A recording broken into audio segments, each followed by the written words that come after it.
I'll take this opportunity for welcome now to another weekly press and civic engagement where they come to you from the Ministry of Information and Civic Education from the government of Salone.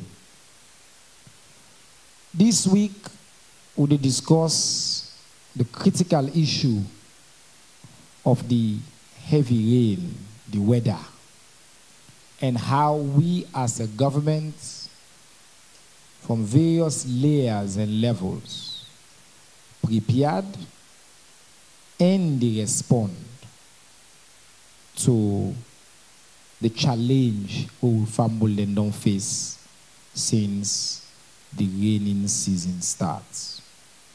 Before we get to the substance of this conversation, and I'm glad for say her worship just they arrive. The mayor of Freetown, her worship Yvonne Akisoya. We always start on time, madam. We always start on time. I understand. I completely understand. Thank you for making the time for Bea.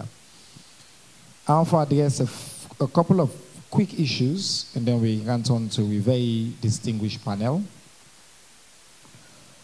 Today, na the day against trafficking of persons. Today, na the International Day against trafficking of persons. And the government launched the action plan against trafficking in persons, especially women and children. This action plan, then put on together by the Anti-Trafficking in Persons Task Force Secretariat in partnership with the Ministry of Social Welfare. And it will be operational from 2024 to 2028. Trafficking in persons is a major issue for we, na Salone.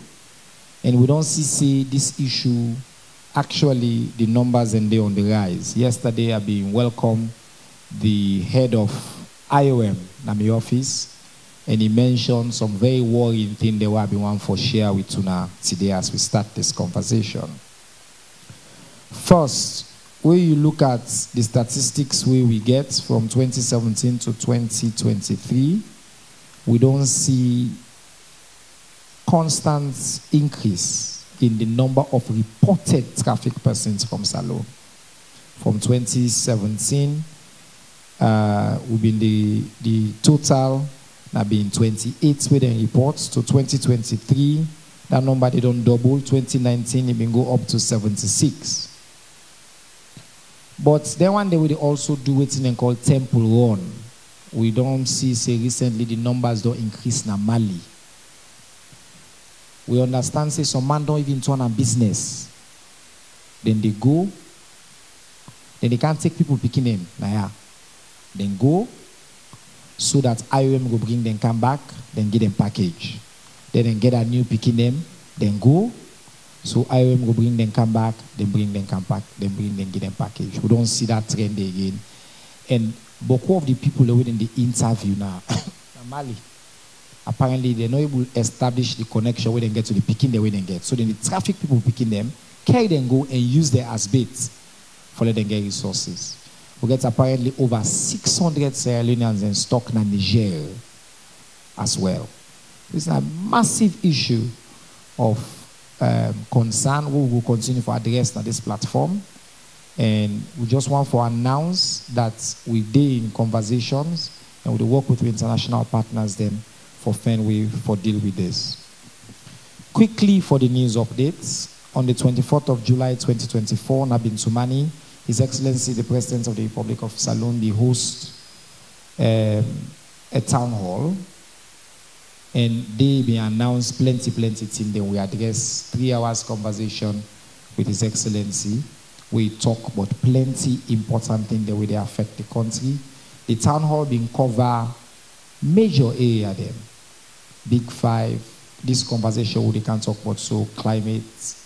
We cover peace and national cohesion. We cover foreign affairs. The president announces Salone, in fact, in just 2 days, will become president of the United Nations Security Council. Salone will chair the UN Security Council. We know a historic day for the country. The Minister of Lands and Country Planning, in collaboration with the Economic Diversification Project, don't launch the new online processing platform. So if you go online now, I think we share the video for apply for land, for everything, permits, all that process, they don't be digitized. And it give you an opportunity for like streamline the process, for know and track within the site where you application day, and now a platform way safe and secure.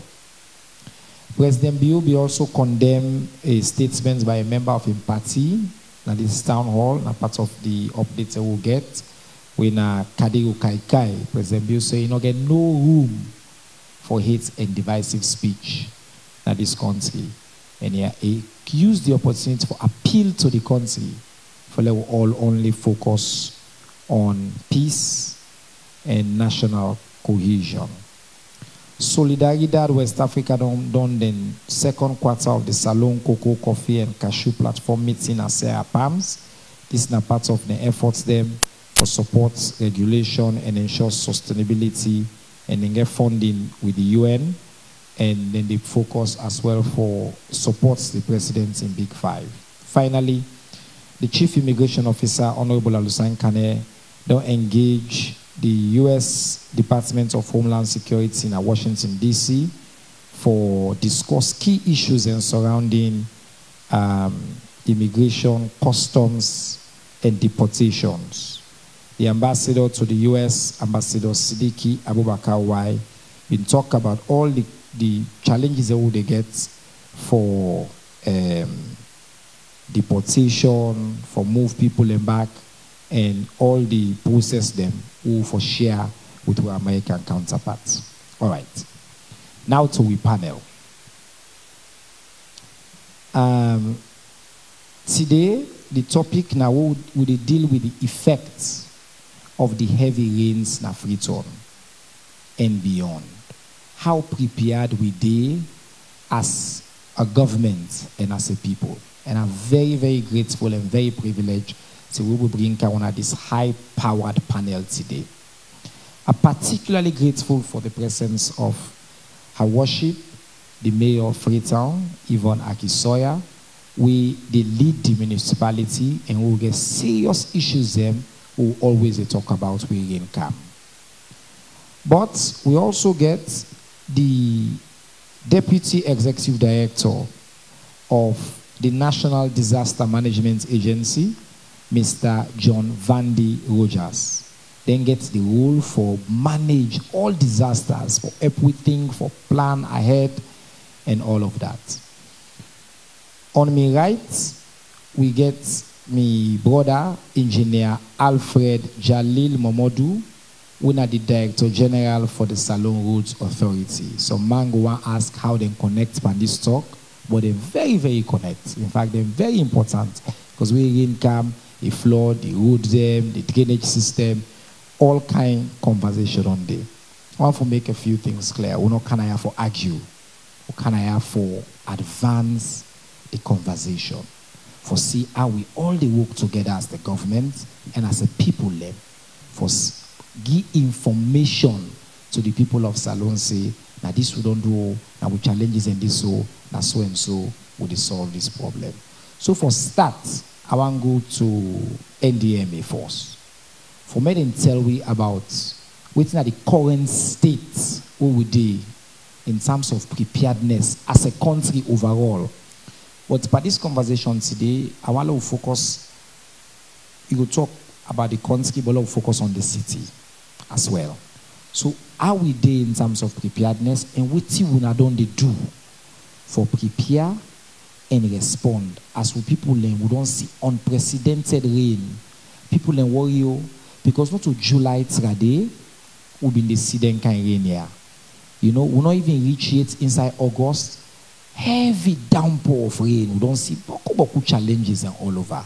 So make we start with you And after you, at the council her worship, for talk specifically about, he don't talk a lot about this issue as well, and he will present, and then we come to my brother from the Salo Roads Authority, and then we will review the questions that we don't come online. I will pose some questions into Una, just so Una go know, and then I open up to the media where they are, and then I will ask, we will get a very productive conversation for move this country go before. And the MSR. Thank you very much, Honorable Minister.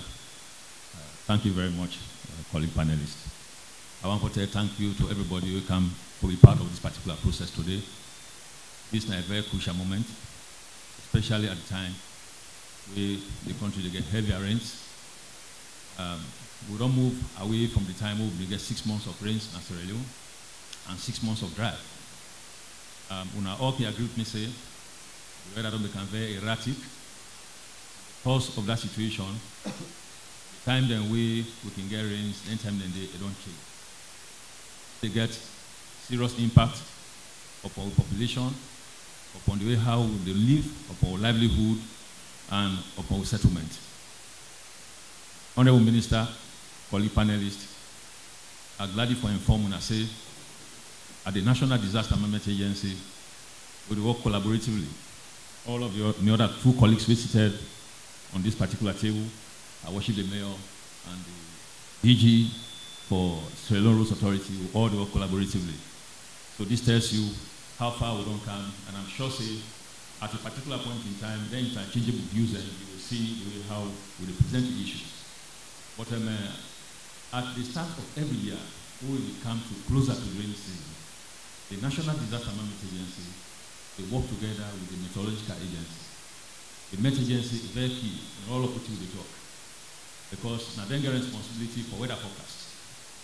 And then weather forecast, they start to run for the rainy season sometime around April, May. And we go enhancing work together before the national and international institutions, among which we get the Women Meteorological Organization of Leone, and we get the African Meteorological Association, which is in Niger.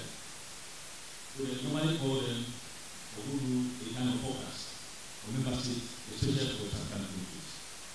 So in May this year, the forecast comes, and when they come, the Director General of the National Disaster Management Agency called for a coordination meeting in which we'll be able to invite over 50 participants from both government and non-governmental institutions. In that engagement, they tell clearly what is the nature of the weather. Honorable Minister, and also private business weather at a particular point in time, for the forecast we don't have. When I agree with me, say, in the month of June, we're not going to get better rain. And that's not the critical element of the forecast with the Met Agency waiting for the country. But they tell us, say, we're going to get heavy rains in the month of July, August, and September. But then get an acronym that they call it the JASO. So where the rain they fall now, I'm not surprised at all. But the thing here is, in the midst of this forecast, we will gather to make sure so we will catch up with all of what is happening. Whenever we forecast, the next thing we will do, we will do critical assessment. Freetown, the way how they see and other areas of the country, we get areas that are low-lying areas. Very easily, if we get high precipitation, high heavy rains, the area that be 10 chances out of 1 will be flooded. Those areas, for example, around the Coco, Greenwich, Koreatown, which is maybe around Sudan, Kude, then potential areas in easily flooded because these are low-lying areas. The heavy rains, they're not from the flood. But beyond that, we make sure in that assessment, we have identified the risk of it. At the end of the day, we take responsibility to make sure this analysis. Then this analysis to do relation. We high risk areas, we get medium risk areas, we get low risk areas. At this particular point in time, we get this kind of implement weather, we interest and high risk areas. We don't really know to be this way we've got a certain institution by this time because of the how we get the topography. Because naturally, we expect a rain come from office, we get the jet run, they go down to the community, they run into the Atlantic. But they don't change. Another minister colleagues can tell me the reason why they don't change. For many reasons. The first reason, we want to have realistic with the environment. which is really bad. Future systems will try, any will try, other decisions will try, but that limited interaction with the produce results. Among them, we can now say the very something for the two garbage into some great times. It's about one. It flow very easily. And in a situation which I strong great time don't flow, it becomes very difficult. Do what I can, if you get pour heavily, it is for both the human settlement. Now these are the reasons areas around rural streets, which are areas about water where it contaminates towards animal road, it becomes easily flooded because of the factors. The water they go to human settlement and people in the suffer. The other reason for this, people they know the land from the sea or from the inland valley swamps, slowly around the city. This time we how they do land and put houses in it, they're not sustainable at all. At every point in time, we will get heavy rains. Those are the places where they call the National Disaster Management Agency or the disaster for some at home, we don't get such a problem. So that's not the second part. The third factor, deforestation. Deforestation is a major problem. There was a time in this country where we were getting 7% forest cover. Check the local provincial forest, the Gola forest, the Leone forest, the Leone National Park, those areas of the Dexter forest. Now, you cannot see the long shape. In the dry season, now social red bodies, publics, it's very challenging, and this tends to see running. One of the minister, the interesting for that day, and those of all the sciences, no matter what they do inside the from there, they will come out from the rock where we call it Africa. Never will be the inside from the so in a situation which I want to see of deforestation, we got exposure to it, what about the daily down the rock in the dial? And it will reach a point which I will begin to challenge water activity. The other factor we I want to make mention about, and we will probably do construction for it. Honorable Minister, distinguished guests, ladies and gentlemen, who will build houses and waterways. Very sad. We don't do an assessment, we don't respond to their applicants, and other state decisions. Which I believe is for us to do that sometimes enough along waterways. Sometimes they have so many would have been a permit, the most challenges will be for their best. We're not able to take the process forward as an establishment of government relation to manage disaster. When the rainy season not return, we do things that number one, make sure we embark upon effective communication. They will normally talk the well-informed public and the well-protected public. The strategic communication department and the agency, they team up with other institutions. The agency now requires a strong communication department and other establishments. So we work together to make sure we provide sufficient education, especially in the high-risk areas where we get around the city. The reason being that these are areas where the city will flood, these are areas where it is strong for the panel, these are areas where houses will collapse, and these are areas where businesses will become major city. So you can also those challenges are there. This is normal engagement. But in that engagement, in that equation, the equally heavy problem will be identified as to high value problem. Very agency, very society challenge, very women. Especially like this and very nothing. There are people that anytime we see disaster, that the first start will be started for make sure they are protected. So you cannot say in the midst of making sure that we're able to protect the population, make disaster report. That has to be a question. And the National Disaster Management Agency not activate the national situation. So then I've already seen there are other situations we will get inside of them. So we need to emphasize, need complex situation with each other. I'm sure the different systems will have one. The Office of National Security get the paramount one. So the NDA national situation will be running that up. So that at any point in time, when events will occur, we don't forget information. And I can tell you briefly, on the 22nd, when we had that meeting collapse, the 5-story building we call SSM. That thing happened at about 11:30. The communication channel will get our national institution, 1199. The officer will be there in Denver. So we call it from the area, or see, goes on call, and people that don't have inside immediately for over rescue. So because of that, immediately by 12:30, the Because I see perhaps close to Waterloo, I pay for drive for promote. Then we call the members of the decision, we get for alert, FCC, even the Waterloo that the council, we get for alert them because all the work is the commission say they can't impact on that operation. So the panel say that also is very key. The elements of communication very key. For reach out to the population, for to talk to clear everything happening, for tell them what is everything for do. And this particular point in time, the National Disaster Management Agency don't do a lot of press releases over time. For tell the public clearly what is the expectation on their own part. Because God not either. You and another man, you security line on your address before you go to the other. So now that time, even the one that waiting in the high risk areas, the humanity is going to tell us, take this here, and please wait to see what I'm going to do. Several years ago, me, the head of the police, other members of government, and even the local council, they tell you, these things are risky not for you. Deputy. Sorry, I want to interrupt small bits no more. Because I'm also aware of time. But I want to ask you a quick follow-up question. Because the question really I want to answer at this press conference today. Now, whether we prepared. You don't mention, say, July, August, September. Now, heavy rain months than this. You mentioned the building will collapse. After the building collapse, so on a rich day, we been get what it take for respond. We prevent loss of life. You mentioned on the comms side, and I know so we go for council question. One question will obvious to me as a comms professional, now that press release really not so in the work by this kind of conversation we talk about. Because I look at the percentage of people who they read, and make we change the press conference now to crew. We don't change every communication to crew. We do multiple audio and all.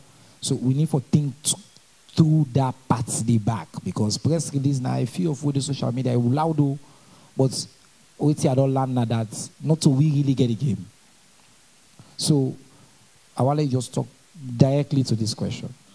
We get the resources, we get the technical manpower. Are we prepared for the people of Salone? So on the level of preparedness, we get institution within inside Salone, we get some level of preparedness. The engineering arrangement of the problem of Salone and process. We get an MOU then at government level. Every point in time, we'll get an incident then that they will do. But in terms of preparedness, the final say the one critical aspect of disaster management is the 4 phases. Get the phase of preparedness, get mitigation of it, get response to it. The question we ask is a double-edged question. I have one for address and because they both preparedness and mitigation. I'm going to address the one with the deal with the building collapse. When that building collapse, we have to make sure say we get them search and rescue. We activate them, we call them, we all go to the search and rescue. In fact, some of the men then go make sure they enter the building, we don't collapse. In the midst of all of it don't fall, enter the commission, then do the search and rescue. This might be a house where they get 8 people there. They get 8 people there. When the collapse will fall, the power, when at the head of the family, they come out with 2. Even when they get some injury for care, they want to get it. So now we get the reason for make sure to look out for the next 5 people down there. Of that 5 we left, we embark on serious rescue operation. Make sure, say, from that time, 11:30, up to about 4, 5 in the morning, we rescue one lady. Up to about 8 o'clock in the morning, we rescue one young man. And they are alive. So, of that 8 people, we will therefore make sure we do rescue operation. We rescue 5 people. So, we get the casualty. Of that 3, we go on Bele woman. The other 2 left, in fact, the rescue operation. The following day, we're not able to full until about 3, 4 in that time. So, if not being a very, very tense situation, okay, we're not going to look for every rest, one person. But here is an instance, disaster don't occur, not reach day, don't work day, we look for rest. So let me complete, sir. Lord, talk about the mitigation part. Mitigation is very important, very critical in disaster management. In the midst of all of the factors, people that don't throw garbages, people that don't construct in bad places, people that do mining in the wrong places, we therefore make sure to do it. So when the rain season starts, we therefore make sure to serious mitigation. There is a point, one place where they call Jeremiah Street. That's Jeremiah said, by reports. Now, please, we get perennial flooding. Flooding they will for year in year out. So, what you will do when the rainy season starts, make sure you work with the council, the Red Cross Society, to make sure that waterway is there. And so, the Leone Rules Authority itself will deal with it. They make sure they are giving engineering advice. So, clear them things. Because the rain come, the begin come to a point where the road for run. So, there what because of that mitigation will go. Then there is a second part when a Beku Street and we work together with Freetown City Council and concern worldwide and then provide the resources. Which is making sure that we identify outside the resources, go bring and make sure to do the work for the resources. So 295 meters of some drain channel, concrete, we don't construct our community. That place will get from year in year. So this tells you how far. Right. All right. Thank you very much. The importance left from evidence, do you know that we have a competent agency? What they do in work, and then they work in collaboration with different layers. So sometimes the conversation on social media not reflects the reality. So now let's come to Her Worship the Mayor. Recently, when the rain starts, there was one particular day where the rain be heavy. FCC issue a communication. I actually get them directly from you because I didn't know you broadcast list. And you say, now this responsible for this, now this responsible for this, now this responsible for this. Many people then construe that for say you try for abdicate. Say, not to me, now they want them there. This is an opportunity for like clarify that, because otherwise you're not ready to seek for clarify that. But I want to make you spend maybe just a few minutes on that, maybe a couple of minutes. But I want the substance of the major intervention here now. Ask the mayor of the city for use this platform as well for communicate to the people on the steps in which you don't take for ensure say we prepared. And the same way I ask them, how we prepare, what we do, even as we expect say the rains then go increase and those role you they play in all of that. Thank you very much. Hello?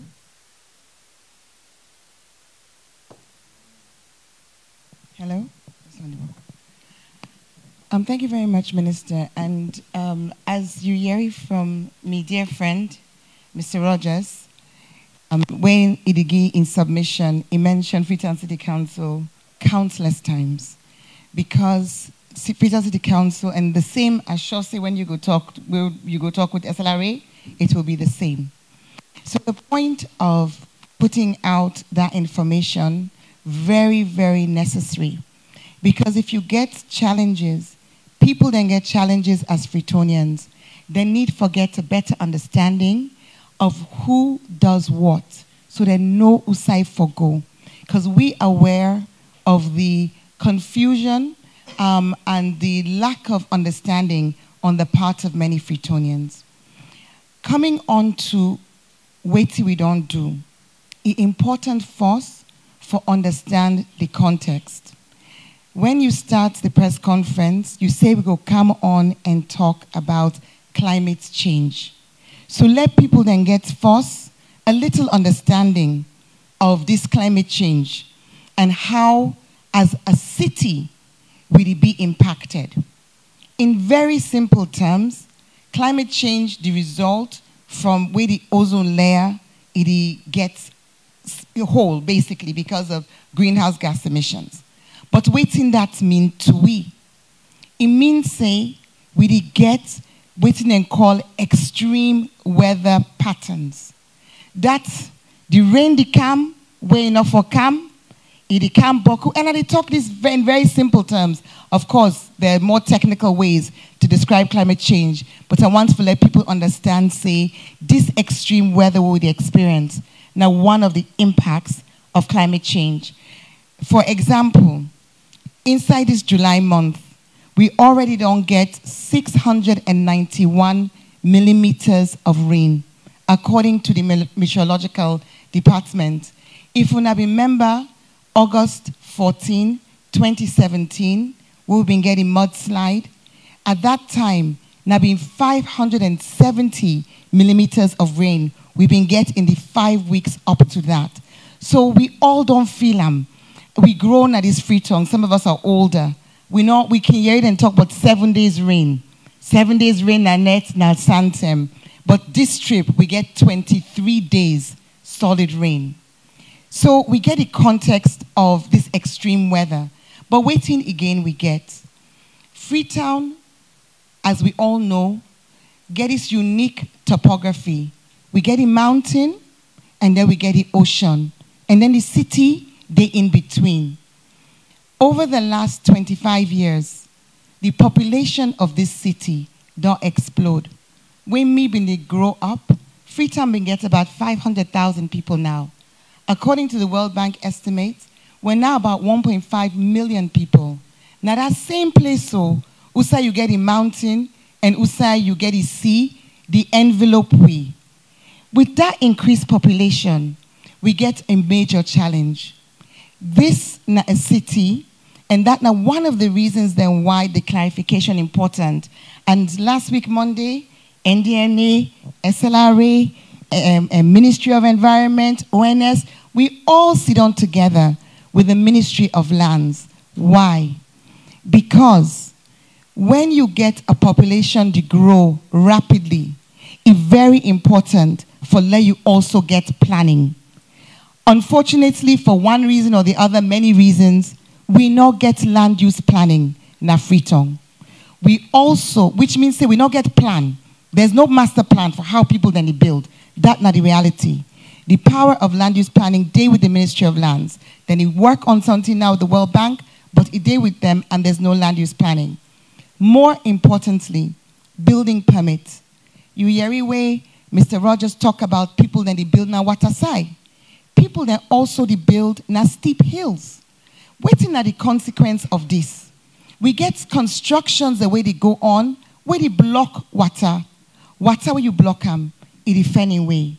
But the other major issue where they affect you inside the rainy season, with this land use planning, building permit issue, now the facts say it come with massive deforestation.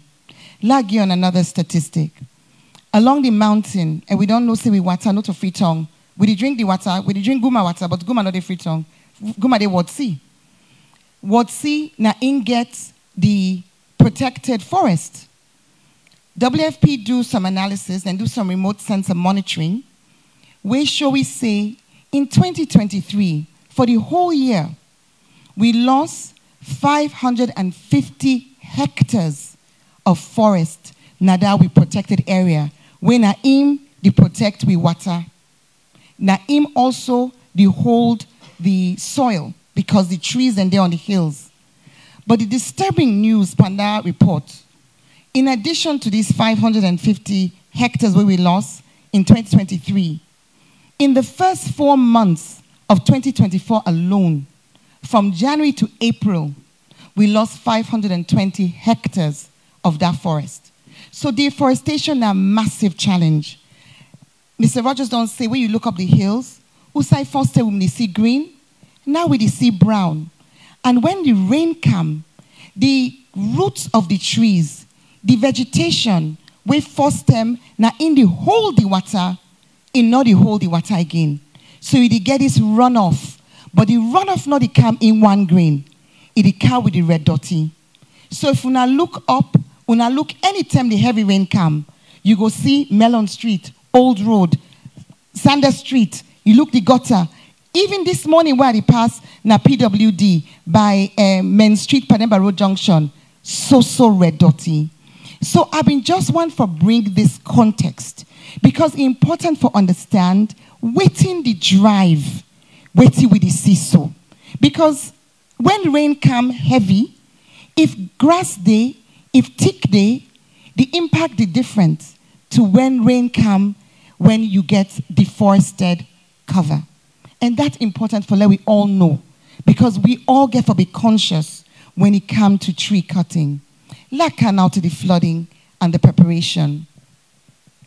When I mentioned the land use planning and the building permit, I talk about in the context of houses, then they be built na the water side. You go na any water side. You go still side, the water side don't tight, it don't tight.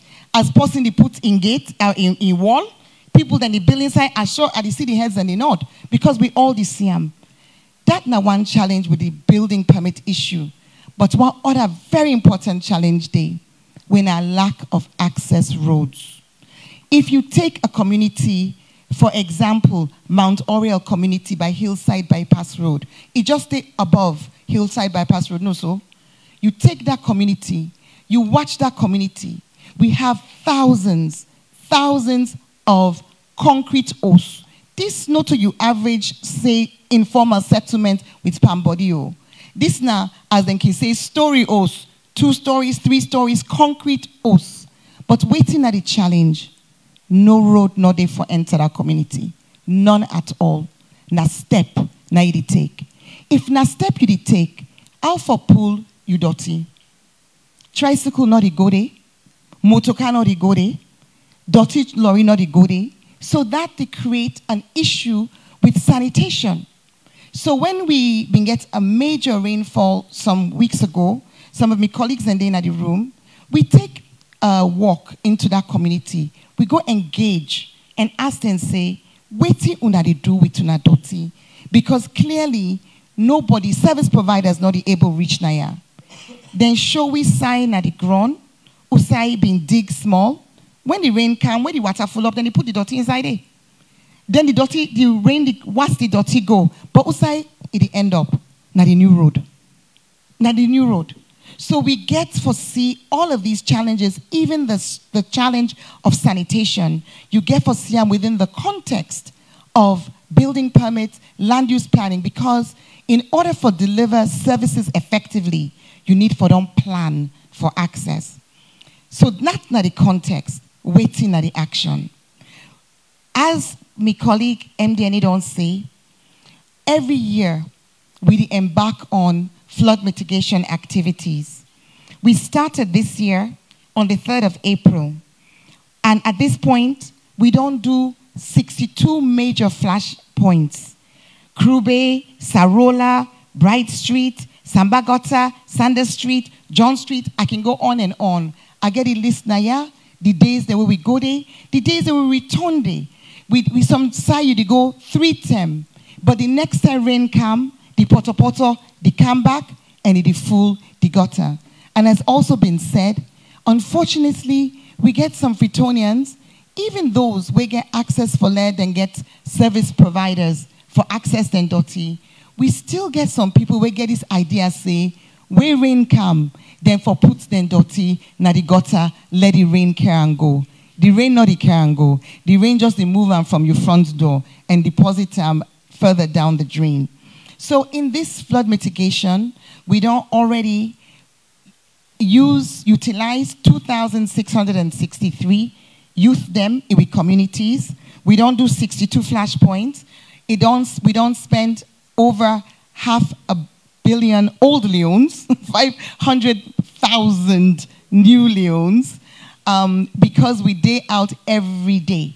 And I actually asked my colleagues and for CAM, we then day in the field, morning, day, and night. So big shout out to AMIDST for that. So then at one thing, flood mitigation. Second, public space cleaning. So even though we get people that way they behave badly, we as city council, and I shall say if you wake early in the morning, you go see the sweepers, we get every day 843 people them where the street sweep 180 streets. That not dirty way if you been left na the street before end up na the gutter. But because we sweep them and care and go, when I go see the tricycles, when I go see the trucks, that means to say that safe, they mitigate against the drains being flooded or clogged. The other thing we would do, of course, tree planting. We don't talk, say, one major cause of the flooding and of the landslide, not the deforestation. We've been on plant 977,000 trees prior to the start of this year. And we get a tracker for those we want to see. You actually can go onto treetracker.com. I can give the URL before I left, so you can go and see the trees. But in addition to that, as I talk to Nassau, we get 300,000 more trees with funding from World Bank, where they be planted now. Of that, almost 200,000 go being mangrove. And this come to the flood protections. So the trees, they go be planted on the hillsides for stabilized slopes, for prevent mudslides. They also they be planted the mangroves along the coast for act as a flood defense. Another thing we're very important where we do, now working with communities. Mr.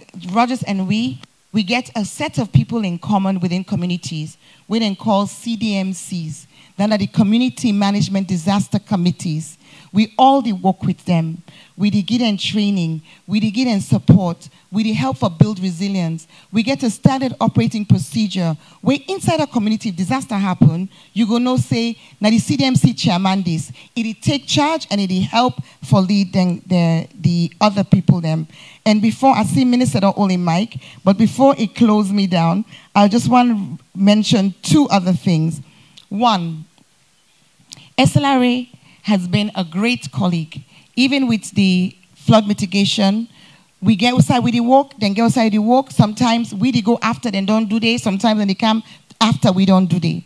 But one of the things that we're very challenging for them, and I sure say DG go talk about them, now the fact say this deforestation, as I say, the velocity, the speed, the force with which water, the flow now, is different from if you been get trees on the hills.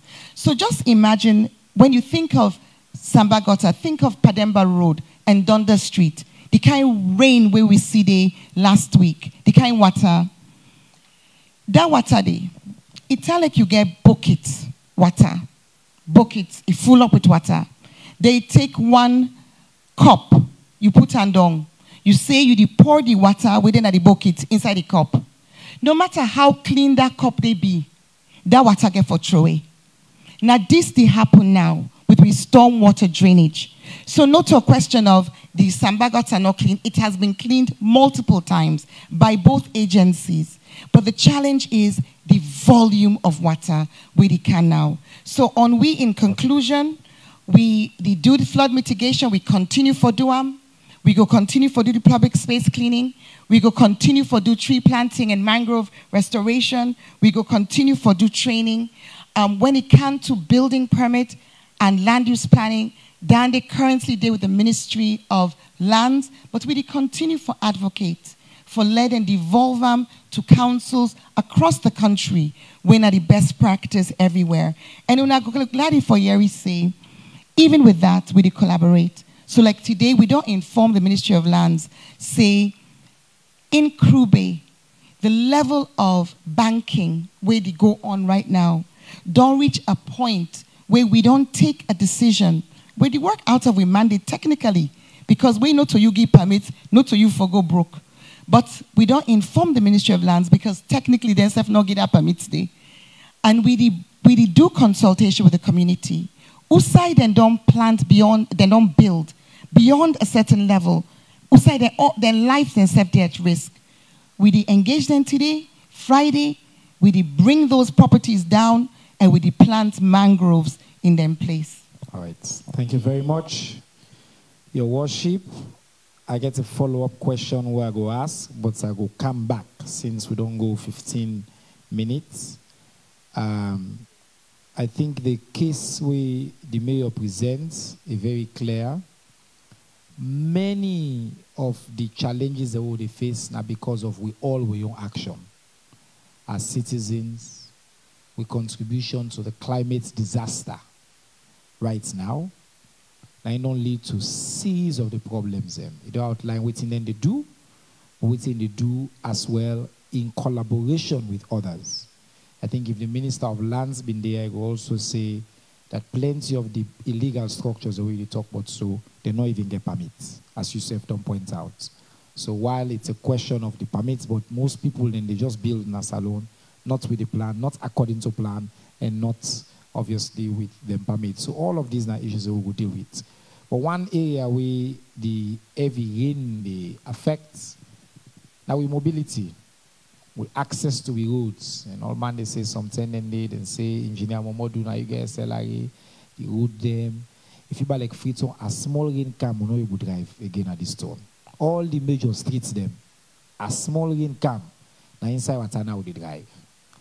So talk about your mandate as it relates to this issue, and just like how Mr. Rogers don't talk and the mayor don't talk about what then they do, what SLR they do. Thank you very much, Honorable Minister. Good afternoon, colleagues, and everyone here, good afternoon. But just before I go directly into that, I would like for just give a snippet of an overview of how they work and what they make work. The Roads Authority, of course, is still secret. We get the mandate for make we develop roads, maintain them, rehabilitate them, etc. We'll get a stock of about 11,300 kilometers of classified road network done around the whole country. And of course, they're in 4 categories. We get the major trunk roads, we get the primary roads, we get the feeder roads, and then we'll get the urban roads, where, of course, the Freetown situation falls in. But then we also go to call the core road network. Then are the one the way they make the country they move. We bring them down to about 4,000 kilometers. Year after year, we did develop roads, but we also maintain them. But in terms of the maintenance, we get some activities we carry on. And amongst them, they also zoom in on the drainage and surface clearing works, we eventually go related to the Freetown area. But they bring also up some figures where I want to take note of. For example, on an average, we will require, I'm talking in new Leones, something like about 356,250 new Leones. If not been the old Leones, it should be in millions per kilometer. So it means, the 4,000 kilometers of the core road network, if not any more one for maintenance, we forget about the other 7,000 and so forth. It will cost we 1,425,000,000 Leones in the new Leones. If not in the old Leones, we are talking about trillions. Now, year after year, on an average, in the last couple of years, the road maintenance fund, they able to provide for we about 120 million Leones. So it means we get a deficit of about 1,305,000,000 Leones. The road maintenance fund, they know they give you this money because they are mean. No. The ECOWAS, they recommend the fair levy because the money the road maintenance they get for do maintenance works come from fair levies. ECOWAS, they recommend 20 US cents, which will amount to about 4,75 cents in Leones. But then this country, we only able to collect 2 US cents. That's about 48. I don't know for calling myself 0.48 Leones. Right. So, I deliberately they bring these figures for make we know exactly what's going to happen. If I get a house where I get for run, I get for pay me cleaner, I get for pay the security, I get for pay the cook, then I get so little. I don't need for go bring somebody again for they can massage me, somebody for they can, do this at the house. This, I say this because queuing from the previous panelists then, all with problems are man-made. With the money we'll get, that small money we get, we, at the Roads Authority, now they will train for, now they will not experience, now they will qualify for a lot of prioritize. And we are doing this. But then this prioritization, we prioritize, and then after 1-2 months, we prioritize, and we prioritize to the 4th, 5th, 7th level. Right. All because, honestly, because of man-made activities. And they don't talk on a lot of them. But I'm not going to say I don't talk on them. They talk on them because all of these problems, they end up on the roads. This is because the density of the roads, then they dunk the hills them. Freetown, as we all they see, in the simplest form of analogy, you are Kebugi, now like bow. The city itself, they write down. around the hills. They can. So it means when rains then come, then they start for destroy from the hills. They come down. Till they come. Matter about design process. Where would they design roads then? A lot of things they take into consideration. But one critical one in terrains like there and there, what they take into consideration, get for do it water. Because we know say it get for rain. And we know say we say we put most of the roads them, we road and water, they're not green. So we get for protect the roads them against that water day. So when would they design the roads, would they look at the hill, we go to call catchment area. Would they look at who side the water they will affect that road they can make. Would they also look at how them place they are naturally drained? Because the best thing we able to do now follow the natural drain. Then natural drain they are now they would normally call the water cause them. So you go see say now the hill, maybe hill go cancel, another one cancel, get a valley. Definitely that valley they now they all the water get for come. And then when it come there, they run down, they go to the lowest point. As you look at the Freetown scenario, they go towards the sea. Right. But what thing they happen currently is we get, in the first place, the way we don't build at the hills.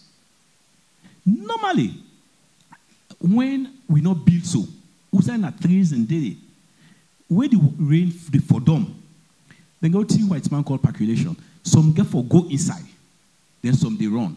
That all they dampen the effect.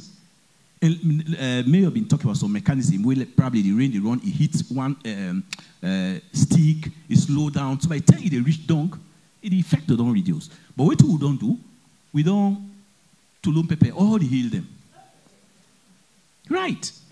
And we do them in a way like we will be the lay farm the upline where they tend to follow plant trees, so they take and sow with the center. White man they call them broadcast. If you watch the hills them, now that way they don't plant the host them. They no pattern. They are not engineered. No nothing. I mean it's all right to be in the hills, but it get for be engineered. You get for either cut your hills in terraces or in spirals. That way that you able for ensure say then water then you don't collect them and properly and adequately drain them. But what is happening at the hills now is that when the rain don't fall, the water it meets this hose. Then it find water a diligent worker. It find other side will say for go past. And as it work, it creates road for itself. It spoil hose, it do this, it can. So by the time it reach down, so debris, well, in other cases, why in fact the natural disaster agents and there, they create disaster, they can go host them and so forth and so on. Now, more often, people in the talk say, oh, the drain them small, the drain them small. Where do they design with roads and not for that red dirty where they come on at the hill? No formula, not there per road design would get a factor when a red dirty where they come on a hill. But also, the way where people them, and may or may don't expatiate on that, the waste, the solid waste management or disposal. People them, they persistently and consistently they throw it and dirty in the waterway. We also know the design with roads and for put dirty. With the design with roads and for take away the waterway go able for, drain the road. For we, as highway engineers, it's okay for let rain come with, a relatively higher intensity, let some flooding happen at the road. It's okay for us. But when that happens, 1 hour, 2 hours, all they go down. Then we could call we road them all-weather road. It means they're able for withstand some amount of water. But it's not supposed to be perpetual and the magnitude at which it can. I want to raise the challenges and then I go to what we don't do towards that. All right. Okay. So, okay, fine. So, in the midst of all of this, we very much conscious say, we drains in. Why should they do them? They go for clog. They go for be silted rather. So therefore, year after year, in we maintenance programs we ensure say drainage clearing exercises. Then they part of we annual work program because during this period, the rains them we go for the clean them from time to time. And as if we watch around now, when I see we small scale contractors they involved in that one day, but they are overwhelmed. That's a matter of fact because waiting the condom, if far much they exceed any expectation, and year after year it increase more and more.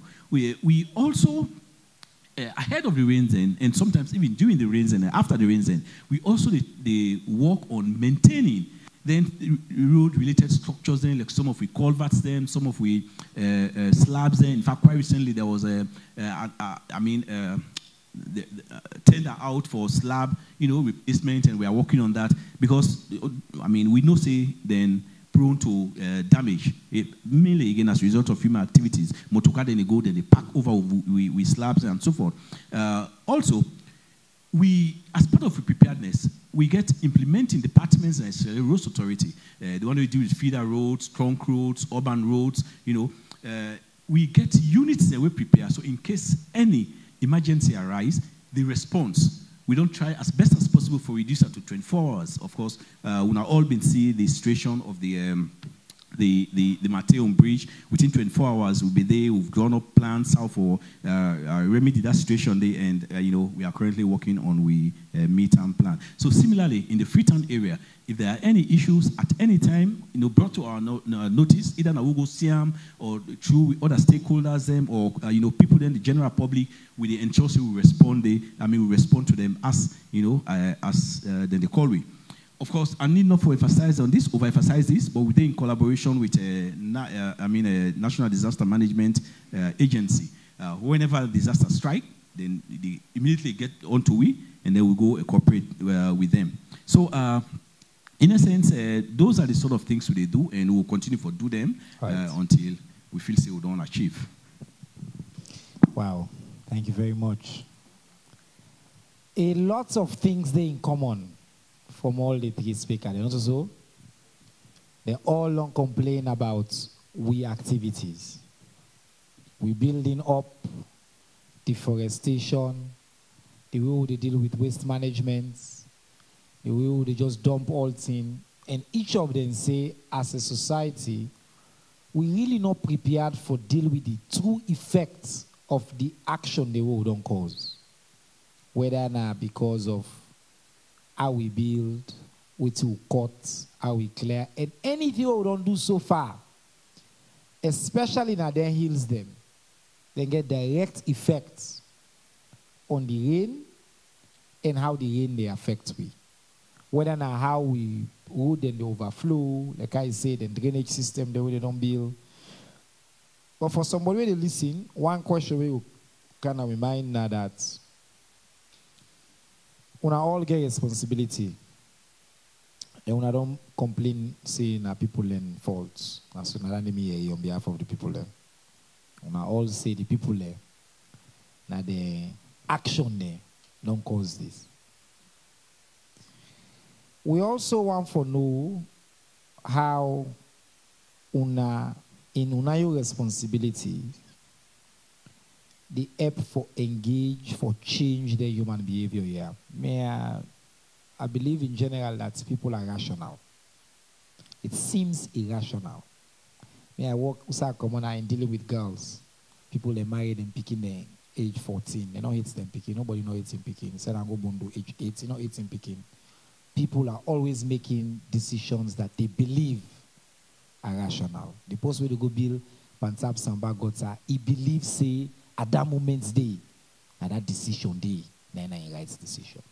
So how would they create counter incentives for people? How would they engage people? And make a talk just now about press conference or press release, say that you know enough. How would they engage people and for them really see? Most people know the connection between where they cut stick and this man in road there. Most people don't know that connection there. We were there when our elites, we know that day. But when I get so many questions that we can online, so what they can do, they can ask all the online questions and they are going to impossible time for them to answer. 3 minutes. Because the media there, then say, well, ask questions and I don't want to take the opportunity from them.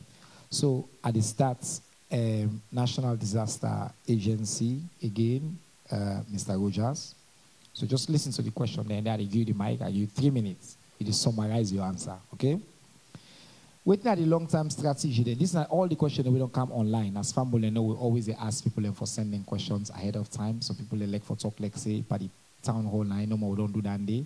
That's what we do every week. We ask people to send your questions. And also what we've always done is we don't prioritize the people always sending questions ahead of time. That's another I don't do now for 1 year. Not so. All questions sent online are answered. 1 year. Who would sound all loud and say, oh, somebody saying a citizen pass we all, we 8 million, we decide to say we follow the rule in your citizen pass we. Anyway, I did deal with that before done now today. NDMA, you question there. What's not the long-term strategy who not implement for prevent this extensive damage from future rains and flooding, especially in vulnerable areas? I feel say you already addressed some of that. I make us, I'll just get through the question then. How now they collaborate for move people and from disaster-prone zones? This is a question where they come up a lot. I think say maybe the mayor will insert talk about that. When are the plans for make Freetown and the whole country safer? Would you hear about August say heavy breeze and rain they come? What's not the proactive measures and for curtail there one and day? When I get current up-to-date states of underground water hydrogeology for avert the occurrence of other landslide, or we not get any monetary tool at all? That is some kind of science question, but I think say I try small. In terms of disaster, what would they do for, in terms of disaster response, if we get adequate flood response logistics for rescue people, and what's not the response time frame for immediate rescue, and what's not the urgent action we want to take for reduce the effect of recent flooding? I think some of them questions are then connected. You mentioned 1199. I just want to clarify. Now an emergency number, not so. So Fambul 1199. I guess I can ask you as well, because you say if una yeri road, if people are able road. So if people see the road don't pull some side yeri, I for contact una. But before we can day, you get the mic, sir. You get 3 minutes, and this time I keep the time. Thank you very much. 4 questions. First one, long-term strategy. The long-term strategy actually reflects the way how they engage across government institutions and non-government institutions, and equally the communities. Because from all the conversations we find out, say, most of the problems will be from the community. So, for example, you talk about relocation, the high-risk area outside people today. If much as the community for sale and interact wrongly with the environment, you find out, say, this is a problem. So, the long-term strategy is that from that area, they own high-risk areas. They progress, government will make sure social facilities will be established in some locations, and then people then slowly relocate them. But you know, automatic, you don't forget a lot of involvement, you don't forget a lot of conversation, you don't forget a lot of discussion, and you don't forget a lot of brainstorming exercises to make sure you get an answer to that. Collaboration, they take place at various levels. Collaboration, they take place at government level, at local level, at local government level, to make sure say the result is seen. First of all, we therefore make sure say, we give the knowledge to the population we really at risk for some of the events here. And how would they express it themselves will buy into waiting government therefore we make sure say the population is protected. So that's very key. And we make sure say we develop a safety mechanism in terms of making sure that the population is protected, giving the people the right knowledge, understand the risk, understand the hazard, understand the vulnerability, and ensure say they're not in the harm's way of disaster. The problem for their lives. Disaster response in terms of flood management. This is very key. You go with a lot of declaration because issues where they deal with water not to do it easy. They're complex. They get a lot of institutions who they work together with. Not to no more. I can assure you this is my time another year. But it's very key in all of this because this is not rainy season. It's possible to say something that happen on the high sea where it will lead to a great problem for the population for a particular boat, or for people that are waiting at the seafront, or for communities where they around the Atlantic seaboard. So then communities and they normally they at least where they come a high flooding. The one then where then they inland, for example, in Freetown, in Bo, in Kenema, in McKinney, then places then they will need to give the knowledge. We need to tell them say A, B, C, D, they not for do, where it come for make sure say for protect their own life, and this for do. And make sure say we're in constant communication with them, constant engagement. Mr. Minister, make I assure you, after the talk, we'll get the National Disaster Management Agency, we'll get our partners. Then they inside various communities now, and they tell the public clearly what's expected of them and what's in the for them. John Van de Rogers, my name, a Deputy Executive Director for NDMA. Thank you so much. Madam Mayor, 10 questions now you get. So they read all they argue 3 minutes, so I'm not saying you go do them. They say Mayor been the Lumley Beach this morning and he experienced filthy beach, as his person put on. I will keep Freetown clean and ensure say the citizens and dispose waste properly. It already at the spots, okay? Number 2, within the overall success rate of the Freetown 3-town projects for try for curb flooding, so you're really tied to flooding. Within the current state of waste dumping in the drainage facilities. Madam Mayor, we locality now you major responsibility. With now you challenge in making the Freetown municipality and environmentally friendly for the people the way they occupy them. Within the government they do for collaborate with the Freetown mayor for make changes. Please let you not mention billions of loans. I don't know why this person say that, but every year we experience flood in Freetown. Within City Council, why City Council not they take proactive steps for minimizing risk and the effect of disaster? Within City Council, why City Council not they work in collaboration with lands for enforce law for prevent people and for build shacks under them bridge and flood prone area? Between FCC and government, who are responsibility than they for prevent flood in Freetown? How much on don't budget or spend on flooding in the last 6 years? Mayor, do you explain how FCC plan for fulfilling drainage management duties, despite what the person call the gap or discrepancy in the English word the person used between FCC then tweet and the Local Government Act of 2022? Madam Mayor, for build markets, now part of your responsibility, do you if not so, how many markets that you don't build and what you do about the Lumley temporary markets? The 3 minutes starts now. Okay. On Lumley Beach, interestingly, from 2018, the then Minister of Tourism specifically instruct council say not to we get the beach and we're not for clean the beach. So you can notice say of the 843 people where they sweep 180 streets, it not include Lumley Beach. But under the new minister, funny enough, when I walked 2 days ago, I actually called the head of NTB and say we need to talk.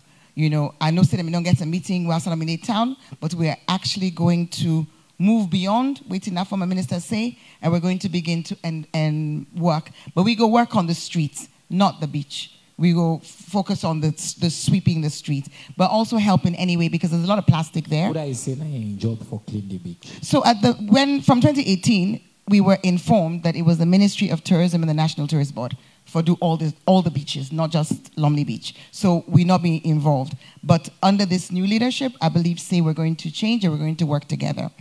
The next one says, somebody say, if we see impact of the tree planting, and absolutely. Decided usai with trees and they survive. At the moment, the last audit, we had an 82% survival rate, the last World Bank audit.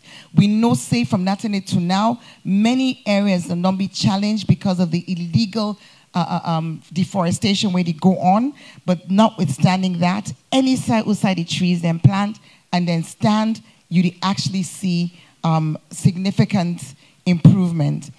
There was a question about waiting for curb the dumping, waste dumping. I go use this platform for inform listeners, viewers, the media. Say Freetown City Council, they in the process of introducing a new bylaw for sanitation. It don't go far. It started with the ministry, we get for submission and for submission of local government, then they send them to the AG's office, AG they send them back to we in the legal format. It go back to the ministry, then it go to parliament. We don't consult the parliamentarians, then really they're on side, so we get confidence say when it go to parliament, then don't tell we say 21 days, and it will be, when they lay them, then go pass them.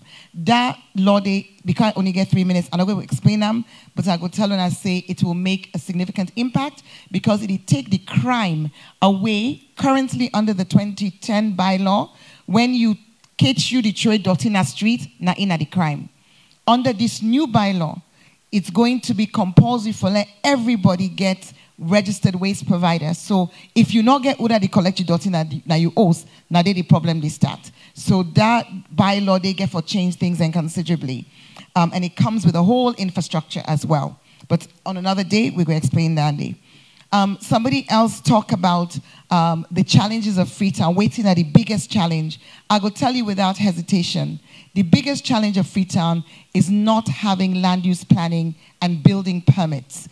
An effective land use planning or building permit regime.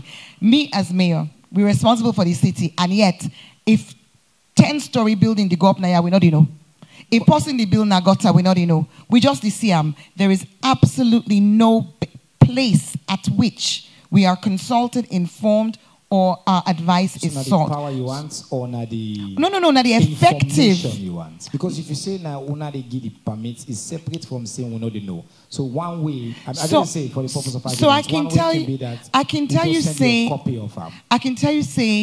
tell you say, the reason why it's best practice for land use planning and building permitting to be devolved to local governments everywhere. I mean, you've lived in the US, you've lived in the UK, you know it's a council function. Why? Because the authority we get for deliver these relevant services, we're most affected. So I'll go collect dirty if you give us the inside for build. You say we're responsible for flooding, yet the policy where they put us give permit for let us in build flood prone area, not to irresponsible for the fallout. And you also said before, you know, many of these buildings don't have permits. An audit we then do in 2019 found that for every 100 houses, 85 of them were without permits, which means there's an enforcement challenge. You talk and say, you know, we did blame the people, but I want turn around. I want to say, no, I don't believe, say, wait till we all talk Nayana for blame the people. I believe, say, Motaman, wait till easy na go do. Now make you need laws and you need enforcement. And their enforcement day now believe say missing. And for able for enforce land use planning and building permit, you have to be closer to the ground. It can't be done by a small unit at a national level. And to your next question, you say, somebody say, wait till we do about with drainage management responsibility. I want to tell them, say, contrary to waiting and right, but the discrepancy with the local government act, let you show me why we get responsible for drainage. I believe, say, Accelerator explained, say, that they roll that, and of course, we always there for support. The person asked about markets. Yes, absolutely. We almost don't complete by, I would say in the next 6 weeks, we're going to open the markets now, Wilberforce. The temporary market now, Lumley Noto Council, intervention done by the Ministry of Transport as part of the World Bank funded SLRM project. But council don't actually make a commitment inside with latest development agenda for build 4 markets between now and 2028. As I say, one of them is almost complete. 2 more questions. Somebody say, Uda responsible if for flooding, if na government of na council. I believe that the man responsible for flooding, they right now. But the way how then do MDNA, you know, say we get the different levels, take up to silver. And waiting and doing, get different levels of disaster. So at the lowest level of disaster, the local authorities then get responsibility for work with MDNA. But the overall responsibility for disaster, now the National Disaster Management Agency. And I think the last question was, the last question was about building under bridges. Yes. Why we not collaborate with Ministry of Lands. So again, I think it comes back to this point. I believe, say, there's a lot of scope for more collaboration when it comes to this business of where things are built and how. But I will quickly say as well, when it comes to prevention and reducing the risks of flooding, particularly for informal settlements on the coastline, another alternative now for actually improve the drainages within that. And we don't say we do that in Susan's Bay with great effect. Recently, we get significant flooding in Culvert, but you go notice say the flooding in Crew Bay also don't be reduced, and there's more drainage works that we plan for do. So I think it's a continuous process, but at the heart of it, land use planning, building permits go significantly improve service delivery and disaster risk reduction. Thank you. All right, Your Worship, thank you very much. I give you extra time because we can get that conversation in between. Mr. DG, you get 3 questions, then so we'll give you 2 minutes. As for SLIA, wetin make una don allow squatter them na the streets of Western area with only markings of paint and no demolition. They make we road there unsafe. The whole country they stink. So wetin make SLIA they put slab for cover the field where they underneath. I don't know what's possible they do. Let the left hand. Bible road from Jewel to Freetown Junction don't be badly affected by the dry rain. This is a result of poor quality road work and if possible, we say this for don't be preventable.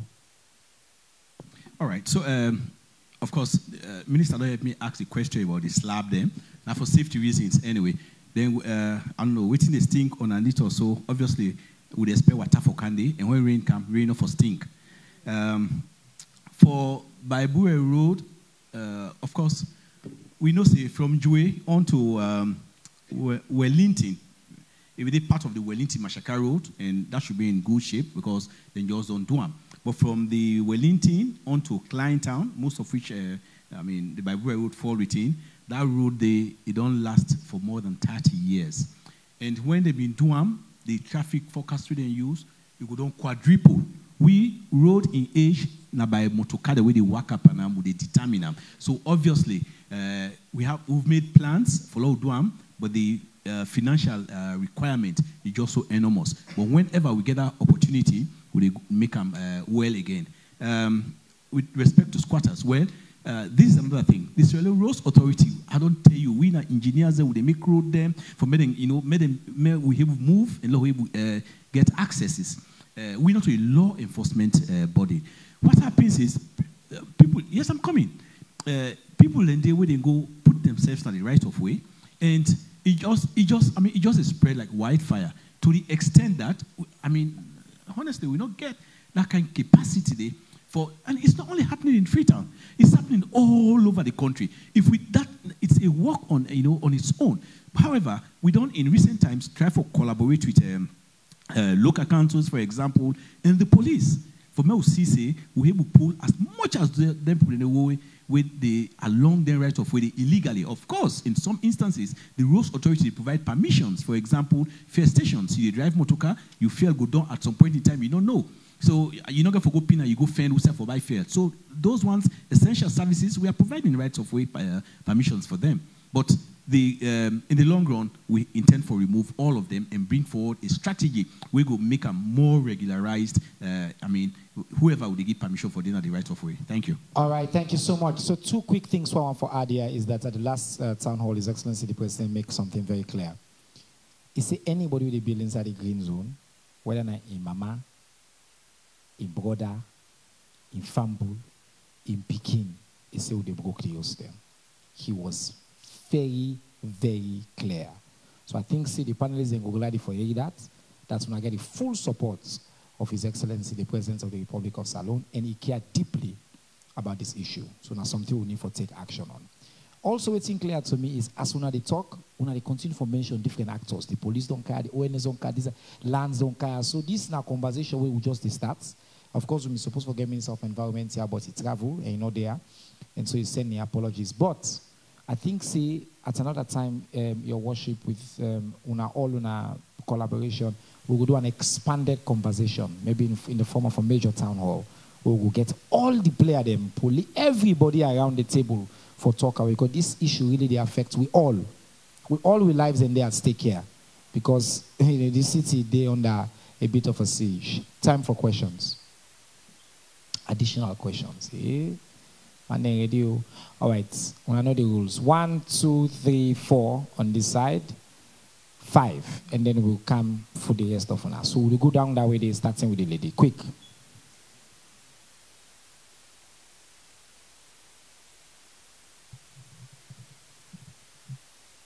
Good afternoon.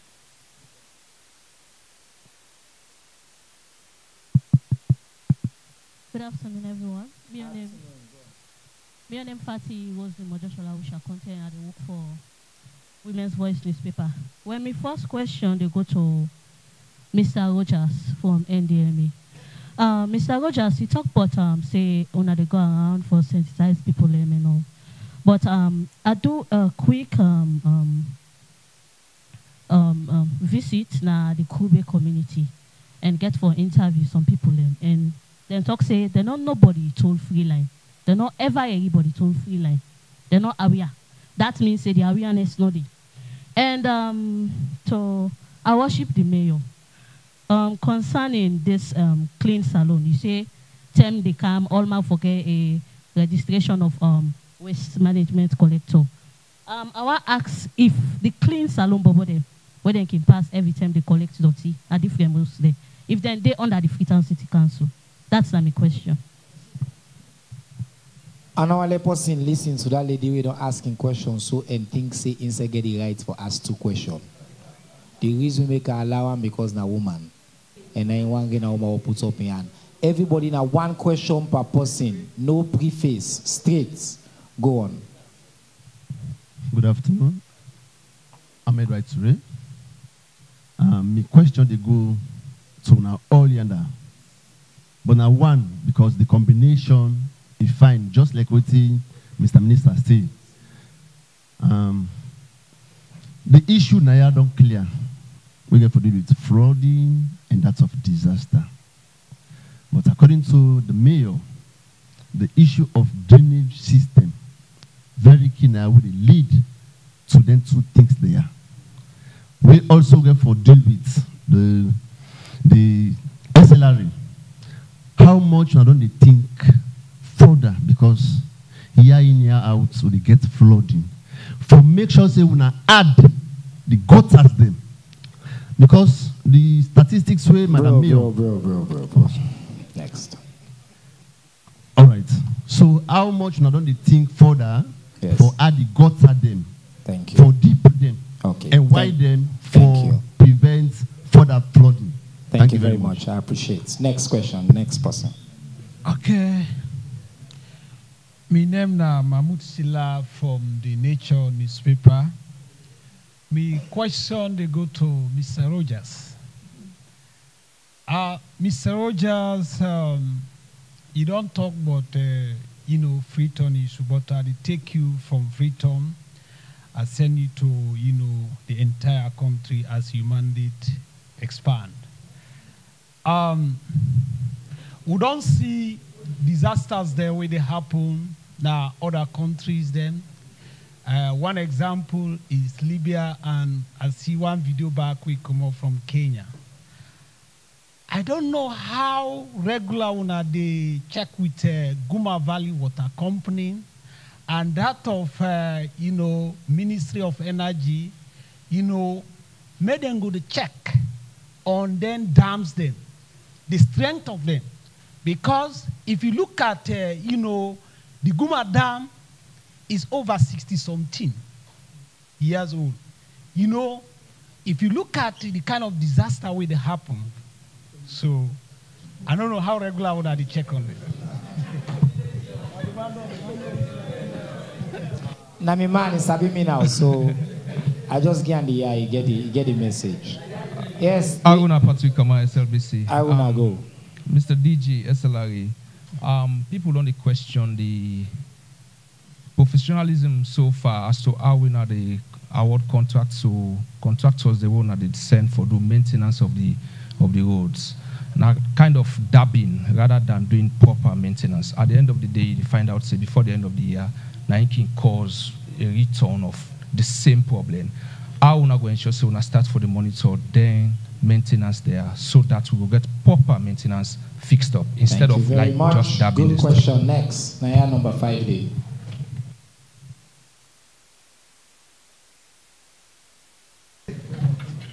Who don't number 5 they do one more round and they will go.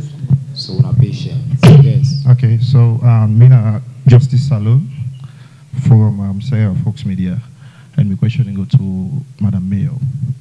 So you will talk about service providers them, the one then way to go like for monitor or for get at them garbages them or then dirties them, around the community or them different houses them. But that now something where we see now certain communities them lacking, like how you say, the access, then thing and so that creates way for this for the community or people in the community for create their own way for dump them dirty then they. So I want to know, and also first we don't see outside the ministry we get, when our council we get sanitary officers and where we go monitor houses them for dirty them, so that people can go know how to take care of them places them. Together that then way they need. So I want to know if that is still continue a day, that unit day, and also them places they will not get the access, for go take them dirty then they. How not on the plan also for CC or able each and every side, and they gather them, and then clean salon what they had. Thank you very much. All right, panel, we can't owner. We got a few questions there, owner, for answer. You know what? I'll start with you, SLA, this time, and then we can this way. Right, thank you. SLA, one big question we come, the brother we been the give the lecture. They say if they expand the drainage, they make them deeper, bigger, when get plans. But there's an important question about the professionalism of those who they award on a contracts too, and the quality of the work they do. I want to maybe talk to quality control. How they assure say we contract don't be giving they verify and see the quality, because not to tell this complaint, say people they come on a getting contract and then problem happens. So to speak to those and then we come to the other panelists then. All right, so with respect to the drains, I mean, we know we'll continue for the make drains and bigger and deeper. Because even when they do the drain, you get to call the slope. So you not go make them deeper to the extent that water not able to go drain again at the lowest point. But that besides, you not go make your drains and bigger to the point that the drains they don't even big past the roads them. There are issues and we need to be addressed, and I think I don't need to go over that. We don't talk a whole lot on them. If those are not addressed, you will always feel say with drains they're not adequate enough, but they are adequate. Also, we need for do maintenance, repairs. I mean, for increase the capacity. So, I mean, as will be suggested by studies, we did one. Respect to I mean, me SLBC brother, I know I may you doubt we na the rules authority with professionalism. And as a matter of fact, we know they give contracts them, with the award contracts them. Award contract means say somebody don't come up for them, qualify for get them, they will give them. I think it is specifically talk about pothole patching. Right. Now, you obviously don't get your observation from some of the roads in Freetown. Some of the roads in Freetown, they are 50 years and more old. So which means, just like you cut in close, where you don't wash them 15, 30, 40 times. So if you where you sit down, you know you don't find safe in a chair. Then you go stitch them. When you stitch them, when you can't sometimes you don't see paddy, you gladly pan them as the AC hand up in the chair again. That's the condition that our roads are in. But however, they work very strongly for ensure say year after year we take up some of them roads there and include them into rehabilitation projects. I mean, we all bear evidence that there are new roads that we are doing. So that's the process. We'll get there eventually. But Mr. Mamo, do you contention say we not get no bad subcontracts, so we don't do bad work? No. I don't think that will be in question. Let me cannot address that. You see the qualities. I may ask you for you talk back on the question of quality control. Right. So okay. With respect to the quality control, we they ensure. Say, and we assure you, say, we ensure, say, we work very closely with the specifications. We give contractors them, and we supervise them. We get a whole regiment of engineers them, and each job gets the specific engineer where they supervise them. Follow ensures the thing happy. I mean, bad contractors. Well, in any silos on a day. I mean, there must be people in way they know they comply. But those sort of people, we get ways of how they treat them. So they blacklist them. We don't ever give them contracts there again. Say, when there are problems, as we will have in any institution, that will not get the mechanism for holding them to account and for blacklisting, sometimes, in fact, punish them, because I know soon I do that. Madam Bayo, you also get a few questions. Waste management, there's something about clean saloon, how then they work. But you might also maybe be interested in responding to the question which relates to the Goma Valley threats and checking the damage. The question done for the Deputy DG. And then Sarah Fox Media. He say whether they check on the status of existing dams. You might be interested in talking about that, because I know Freetown is currently under the threat of potential the Goma Dam essentially breaking. And you're interested in that. And then the question on Sarah Fox, the last one we come in, the border asked about, whether you go beyond. Okay, so good. Go ahead. Yeah. Okay, thank you very much. So the first one could be to the lady with regards to clean salon. So let me just clarify Udan a clean salon, because we get different clean salon. The clean salon, you get clean salon when I've been the guys that when they use the tricycles right at the beginning, before 2016. One project they with their name clean salon. Then good, they're okay. Then when they can come and register with council. The clean salon, we're not there with we. Now the clean salon, where they come, take you dirty, you work a small 11 on the ground. Dana the guy, anybody where the waka, broom and blind, where the waka will not get vehicle. No say, it not get for take that dirty day, go na the waste disposal site. You know, they go King Tom, you know, they go Kissy. If they can left on a gutter, if they put on a water side, if they put in the middle of the road. So that clean salon day, they're not the way at all. So the question, I think I go one step further for just add, because I know say in the past, people don't say to me, but then they try for make a living. Yes, we appreciate that. But we also appreciate, say, we need forget systems. And under the new bylaw, we go get the city did be divided into 8 blocks. Each of them blocks them. The bids then they out now. In fact, the bid opening now, next week, Monday. For let we get a service provider where go be responsible for household waste collection at each of their 8 blocks. So 8 service providers. Then go need manpower and then need workforce. So sometimes someone then clean salon, but then go get job day. But we really need for do them in a manner in which we not end up take you money, put and down. I don't want to be disrespectful, but sadly a lot of them be driven by the kush addiction. So then literally they take the money for use them and there's nothing more beyond that. I go come on to your point now because it's linked. Wait till we do with the informal settlements and hard to reach areas.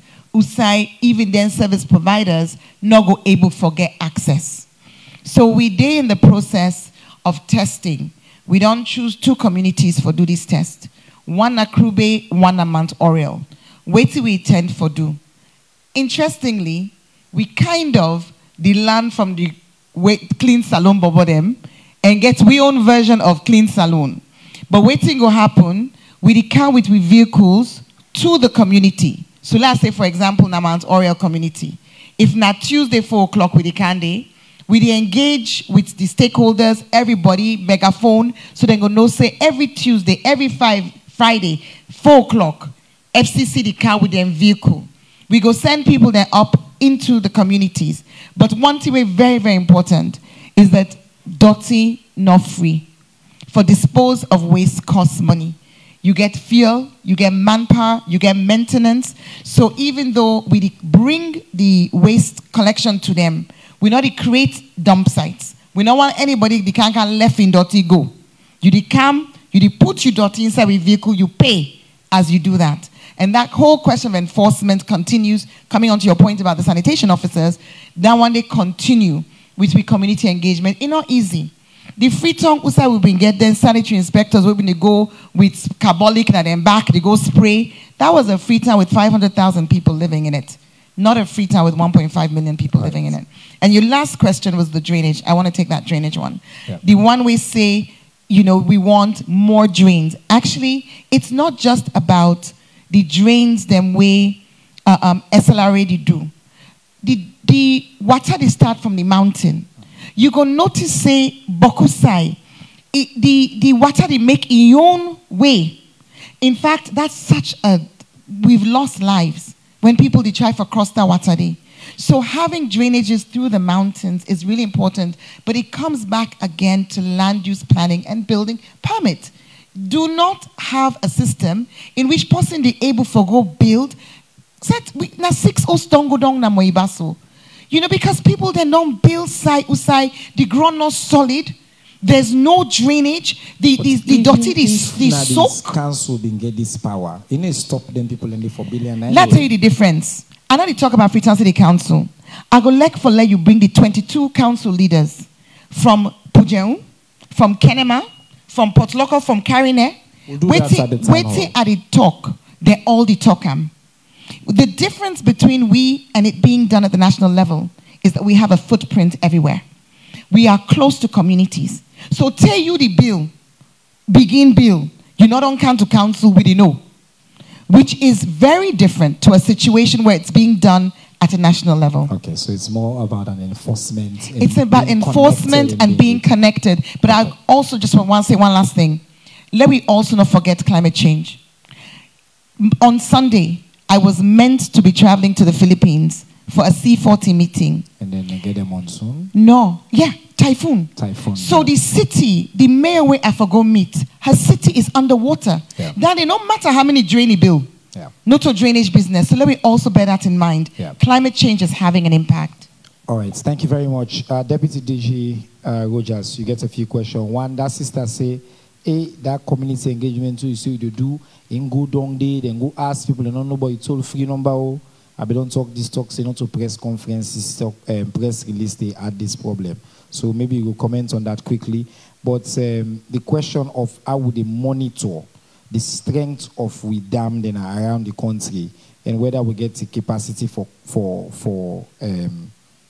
check on them on them dam then this. So now you question that they quickly. Because I want to do one more round if you have permission, and then we go.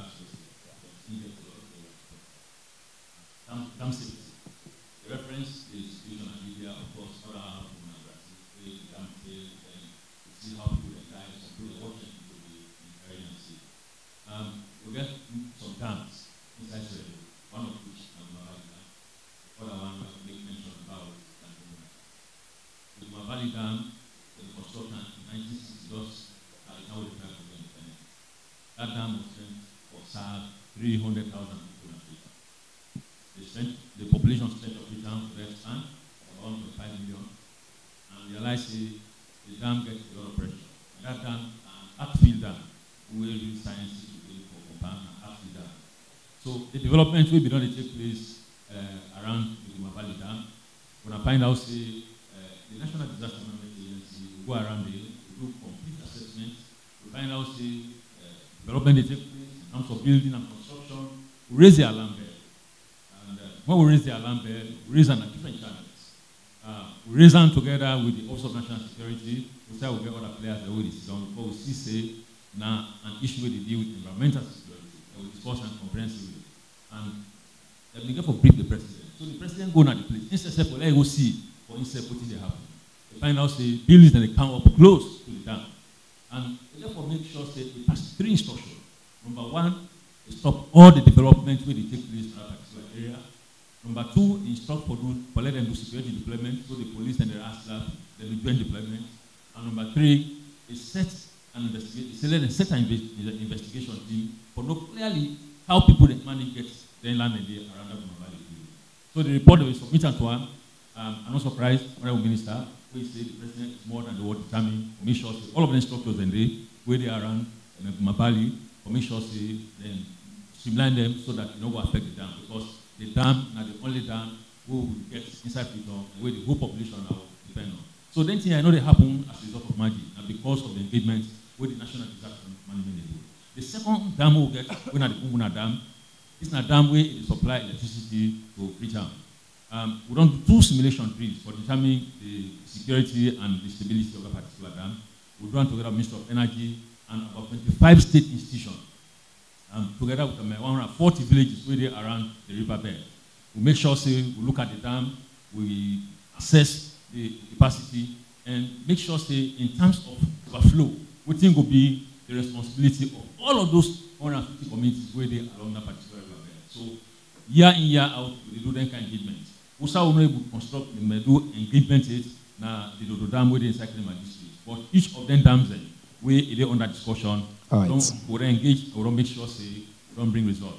The last question where they deal with the toll-free line, sometimes my sister will don't do some put a sampling where they talk to few people then. But at the one for assure you say this line where they exist at the outset of my statement, I say the 5-story building will collapse. Is as a result, we get information through the 1199 line. Right. So this tells you the line is effective. I sure say what you get for do, but take the whole process, continue to advertise the land, so that many Sierra Leoneans, many Freetonians will use them at the time when they inside stress.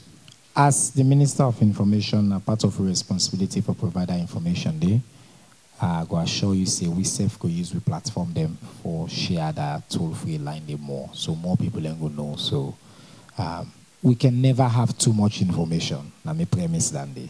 You can never have too much information. Last and final round. So if I not call you now, this one pass you pull 4 cards or something, you pull on. 1, the par, 90 number 1. Number 2, the man with the brown jacket. Number 3, the man in the purple.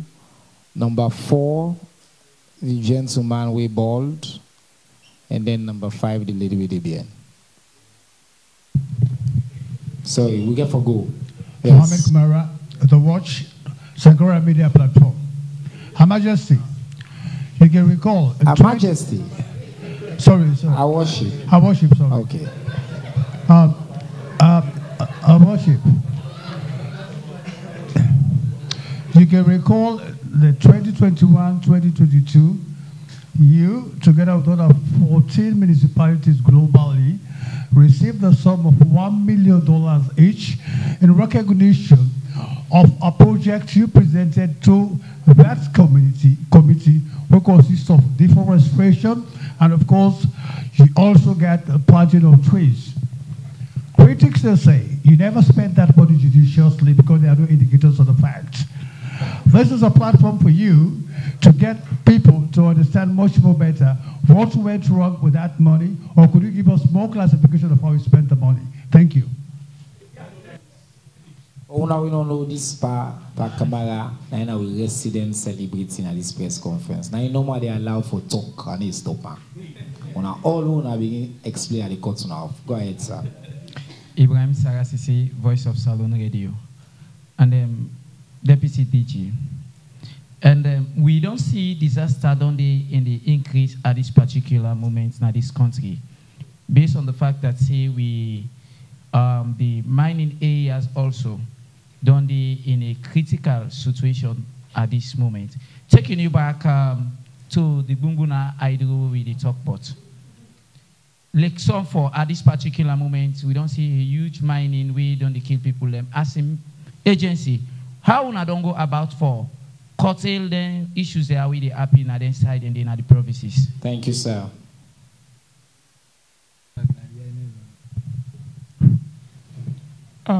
Ibrahim Soy for a political newspaper. My question you go to the mayor and talk about 900 and something thousand trees that we don't plant, then 300,000 more.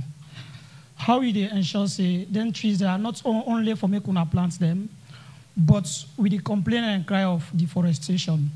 How FCC they ensure say some of them trees they are on the plants? Because so many Israelians they say on the plant trees, but they need to see them trees and they. It's either they deforestate them trees and they or not. That's my question. Thank you. Number 4. My question will already be asked, but I can still manage to ask another question. No, give other person. Be very kind. Be nice today. Talk to the mayor. Give me a chance, let one other person now answer. Today, just give the mic now. Thank you very much. I want to appreciate you for your benevolence. Yes, it's very good. Yes, go ahead. Thank you. Yes. Mina Bodan Kamari, right for New Citizen newspaper. This question is for you, Mr. Minister of Information. Yes. As we can do here, we get conference, we take questions both online and offline. Yes. But in the town hall, the tele authoritatively say 100% of the questions then we entertain now be online. Over 20 to 30 journalists, then at all, you know, give at least 1 or 2 journalists for put in question across. So, as the president rightly say, now a farm will talk. And farm will talk, okay, for the talk the honest truth for effect change. Thank you. Wait. Question, Dede? Question, Dede, the reason why you don't allow journalists to ask questions. Okay, thank you. The lady, number 4.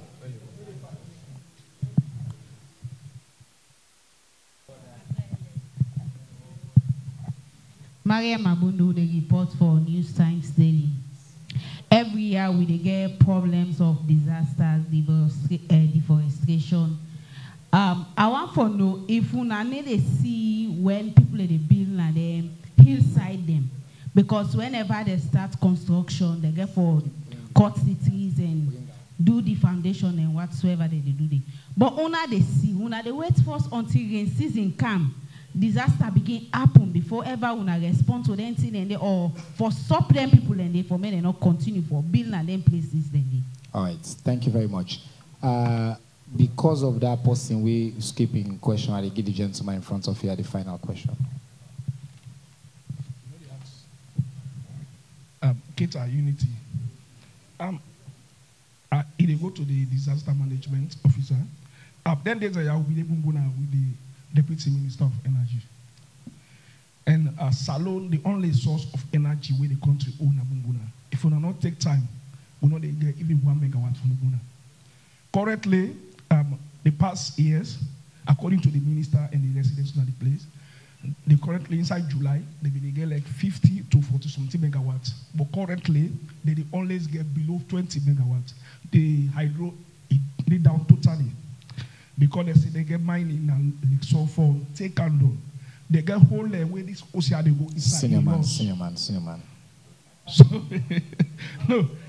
We will get briefing on this issue. Yeah. We'll talk on that. Okay, so now question now for the panel. What thing they do for stop that? If you don't they under una mandate for stop all the illegal mining activities in other places. Thank you. So this question now the same question actually will be already come. So NDA made the question say how they curtail issues and for deal with mining related. Environmental disasters that are mining related, they're very important. I think that is the only question. And then the other one is, when I see the building there, when I see being in the building, when I wait say in the season, waiting on your role in terms of for prevent and enforce. I know say the mayor they can't talk back about town, but as we know, 85% of the buildings don't have permits. So building permits doesn't solve the problem on its own. If you can enforce the building permits. Yes, but most of these people enjoy the good build and not get permits. Anyway, go ahead after you get your chance in the second. Two questions. Yes. One of which they deal with mining activities. We not know an institution will be mining, but the question we ask the director with mining, when you should be the disaster as a result of mining activities. So how that just respond to the issue you raise. The first case in point is that we respond to good assessment of mining. The assessment then lead you to the point, scientific assessments, based upon use of hazard and diffusion these are tools. And when we don't get then kind of result, which is new, because we don't know the institution where you do mining activities, this is the institution. Tell them this is the problem. And that it's fairly rest now responsibility to make sure they don't have to move for areas like the Ministry of Lands. We don't get areas that we don't construct, we don't tell them we don't do assessments. Assessment before they point to the party, if then people continue to say that it will result in disaster. So normally right officially, we will just sign off. Make sure the letter and go as an information. And then our lands then job now for enforce? Yes. Because the NDM may not get enforcement power. What are the brokers? Would I get the power for demolish? The Ministry of Lands is responsible for that. From identify the power and make sure the letter. Okay. And then you had a second question. The way they deal with building, where they come up along the hills. The same thing where they try for address. Okay. Over time, we find out the way they come up, the area. So area and they like, who's having a development, who's having a last period, we then try to come down. That area, we don't do assessment, we don't see then area in the slope. And because of that, we share that information. We say this place and this don't have it, people don't speak for there, and therefore action has to be taken. All right. And then we begin enforcement part. The one thing I will add to you as a citizen as well is when you see that building they go up, you not just wait for the authorities, but we also now for take and say, because our all lives are in danger now, we say for call and report and allow the action for lay start. But you're right, ultimately we need the enforcement. Honorable Minister, there was one building where I am tech. I should say all man belongs to social media. That building don't come up to a level where everybody pay. We don't do the assessment, we don't identify the risk, we don't look at the hazard, we don't do the interpretation, we don't do scientific recommendation for the attention of the various ministries for them to take action. So you find out who they play with your class, who they try to inform the various issues. This issue definitely deserves a big town hall. We need Minister of Lands Naya, we need everybody around the table. Madam Mayor, Mr. Kamara, may resident celebrity talk about funds with a very specific project. Oh, yes. It's still you clarify. And then I think, and then the trees, how would they track the trees? How do they make sure, say, yeah. Okay, Mr. Kamara. So, in 2021, Freetown City Council, along with 14 other cities around the world, win the Bloomberg Global Mayors Challenge, winner $1 million. million when you win them, not it can to Freetown City Council.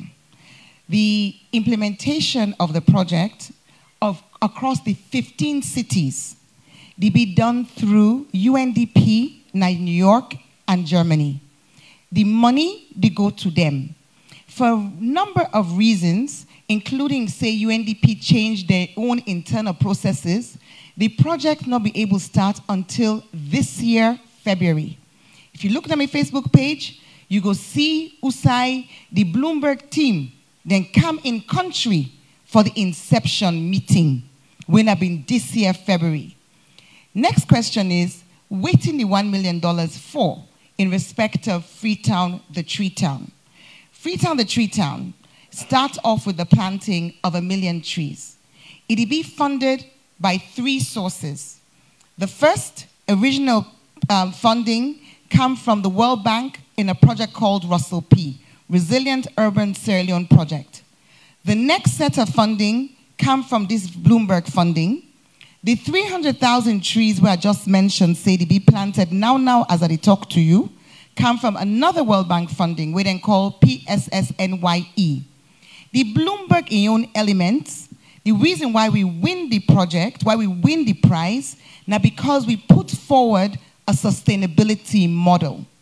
Now, at the answer the second question about where the trees and join them together. Why Freetown, the Tree Town don't make headlines? Now, because of the nature of the project. Every tree and I just don't send to minister the link so that you can go onto a digital platform. I don't send on your own phone because Ingo able share them. You go on the updates so they share. Ingo able share with Una. Zach. Okay. So when we start in 2020 with the first funding, the Russell P funding, every tree where we plant, it gets a unique identifier code. So it gets in tag.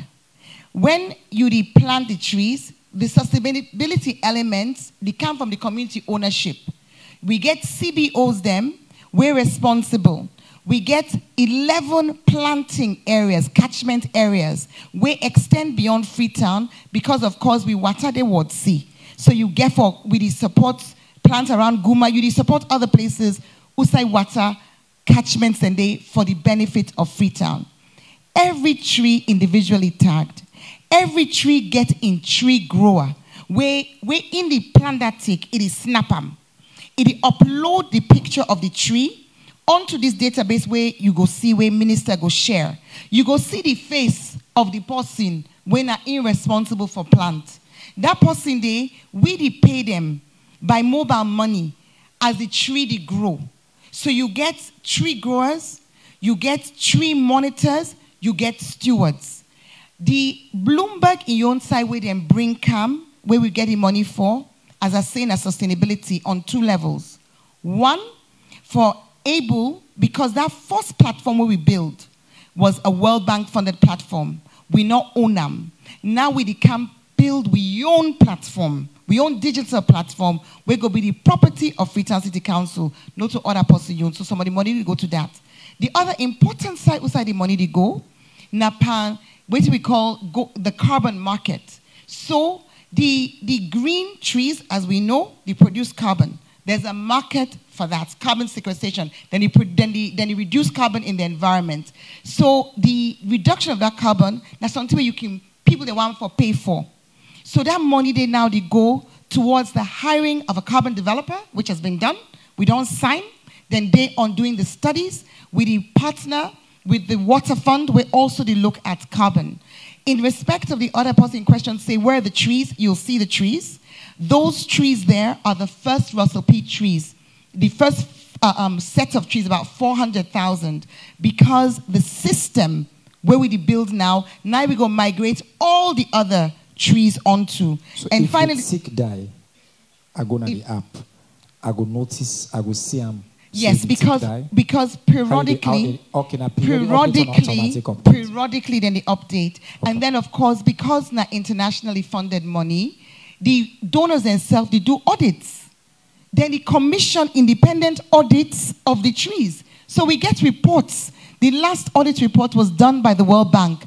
And at that point, That was before, I think it was just before I left office. It was 82% survival. And I will just close by saying two very, very important things. Collaboration at an intergovernmental level. Last week, we get a meeting at which we invite EPA, NPAA, Ministry of Lands, Ministry of Local Government, and others. Waiting do. Because we don't get situations outside we don't plant. I will give two examples. Hill Station and Wilberforce. Southside we plant thousands of trees, where subsequently that land was given or sold or however it's done, leased by Ministry of Lands for use. So all of those trees were cut down. The other thing we're very important, and I'm sorry for belabor this, but I just want to bring this, because 82% of our cooking fuel in this city is wood or wood-based. 82% of people then waiting and they use for cook, not charcoal. So if you use charcoal for cook, and we just grow as a city, we not get the risk of the trees and they continue. So one of the other things that we do now for provide alternative for charcoal. So if you hear about the wastewater treatment plants na King Tom, usai waiting the common at toilets, we process them. Waiting to come out of that, we don't experiment for 2 years, and we don't succeed now. We able now for produce a briquette where the cook, where the burn like charcoal, good one. At the moment, we produce 2,000 tons a week, but we have machines coming in country in September. We go allow it for make 2,000 tons an hour. So we begin sell that one day as an alternative to charcoal. All right, thank you. I want to tell the president thank you, because now don't be patient with you today. We extend by 30 minutes because of the candy. My brother, if I'm not candy now, let's see again. Adea, candy, please, patience, okay?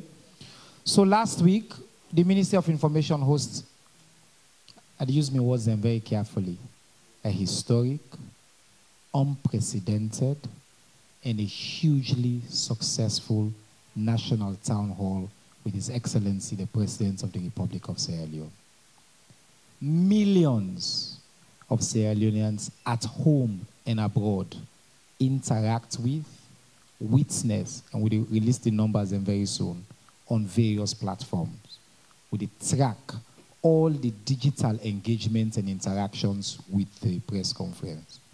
We've been there with the town hall. We've been there live on every major television station of the country.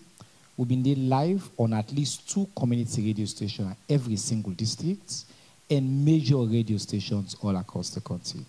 Me TikTok, for example, I post one short video. I only get about 8,000 followers. I know they use TikTok all the time. That video I post, it gets 130,000 views and multiple impressions. Never in the history of this country, as I recall, that the leader of the country sit down on a platform 3 straight hours without notes, without paper, unfiltered, responding to questions from, as you said it, citizens. Every single question that was asked on that day came from a citizen of Sierra Leone. Part of the people of this country, we decide for follow the rules. A legitimate question, why we not allow journalists then for ask? Simple. We make clear a press conference. We'll start this press conference. In the past, press conference, like how mayor council, mayor council people live, and then they sit down here. Not so? Not so be? Would I put foot say press conference now una get not to me? Press conference is for the journalist. Elect 10 minister canaya, now una get the priority. Not so I say? Because a press conference is for the press. A town hall, on the other hand, is not a press conference. Okay, sir? And I've been very clear. When we're ready for host His Excellency for a press conference, my brother, we will. When His Excellency ready for make a tour of the different media houses, I assure you he will. What he don't do since I become minister, now for expand opportunities for citizens' engagement with the leaders across political parties on different issues and with credibility.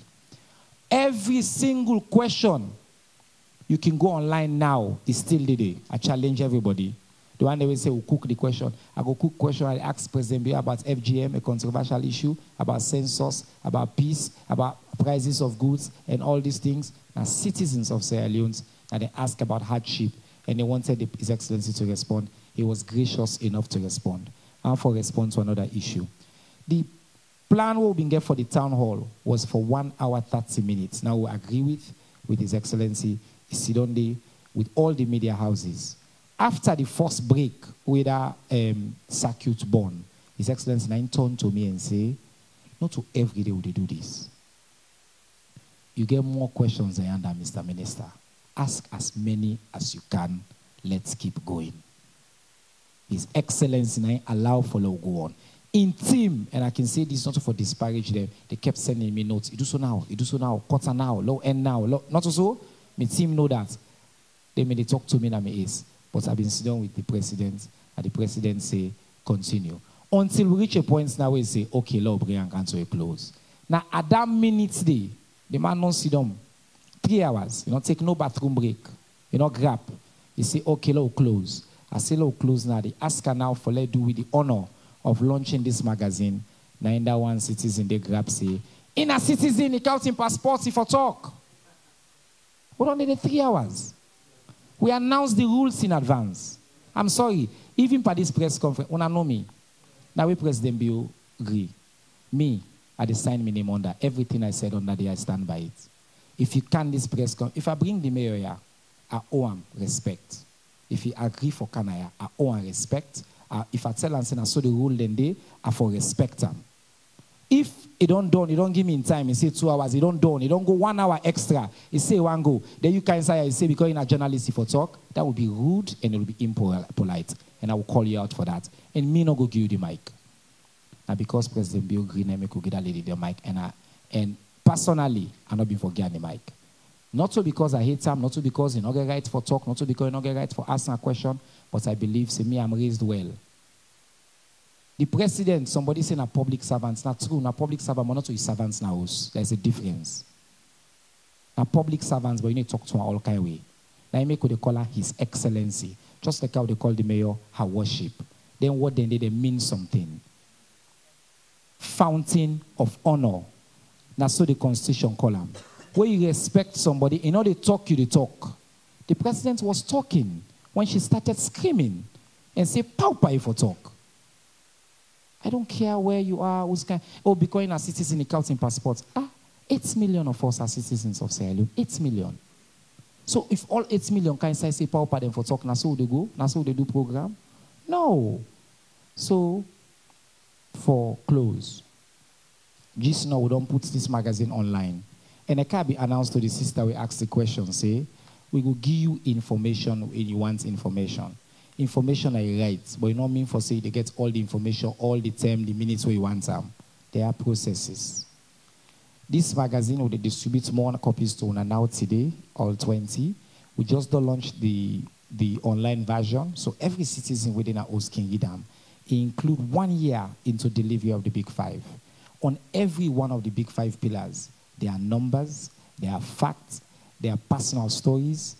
There's information here that you can read and you can question us about afterwards. If anything did we think, say, no, did we not all water, you can follow up with we will continue to engage with you.